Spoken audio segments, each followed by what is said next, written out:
महोदय, ये सत्ता का हस्तांतरण इतना सहज गति से हो जाएगा, ये शायद ये उम्मीद नहीं करते थे। इसीलिए बार बार चीजों को फंसाने की कोशिश कर। बिहार विधानसभा का आज विशेष सत्र है। सत्र के दौरान सीएम सम्राट चौधरी आज विश्वास मत हासिल करेंगे, लेकिन उससे पहले नेता प्रतिपक्ष तेजस्वी यादव ने आज सदन में अपना भाषण दिया है।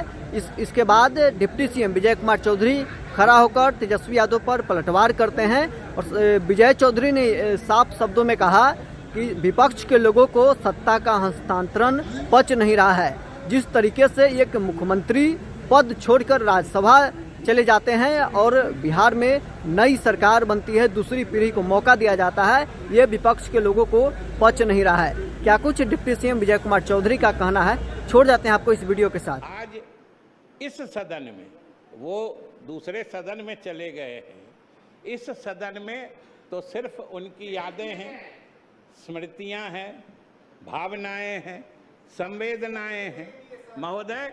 लेकिन उनकी स्मृतियों को याद करते हुए भी हम अपने नए मुख्यमंत्री जी के साथ मिलकर उनके सपनों का ही बिहार बनाएंगे।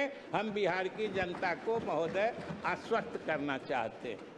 और जहां तक इन्होंने कहा महोदय, जो भारतीय जनता पार्टी के बारे में शुरू से जानते थे, तो आप भारतीय जनता पार्टी इसमें लगी हुई है, ये उस दिन भी कह रहे थे जिस दिन महोदय हम लोग 43 हुए और ये 74 हुए।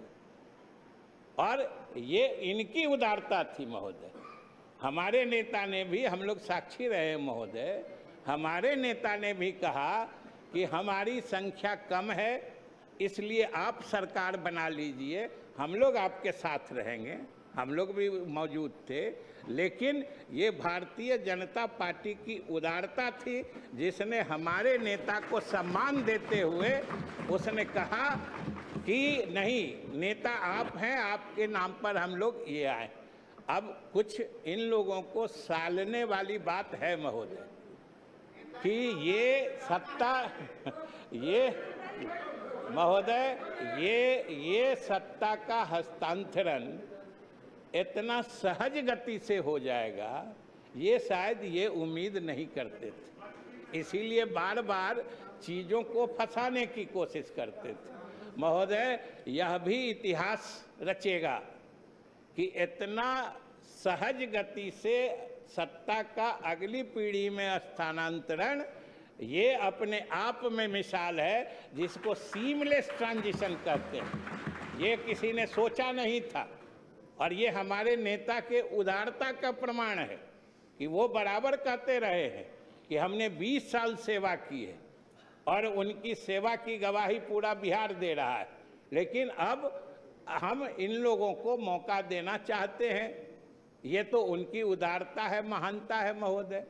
और हमारे नेता ने जो कहा सही बात है कि ये बात आम हम लोग जैसे, आप लोग जैसे राजनीति करने वालों के समझ में नहीं आती। हम लोगों के लिए अंतिम लक्ष्य सत्ता ही होता है। लेकिन आज सब बिहारवासी को महोदय गर्व होना चाहिए कि बिहार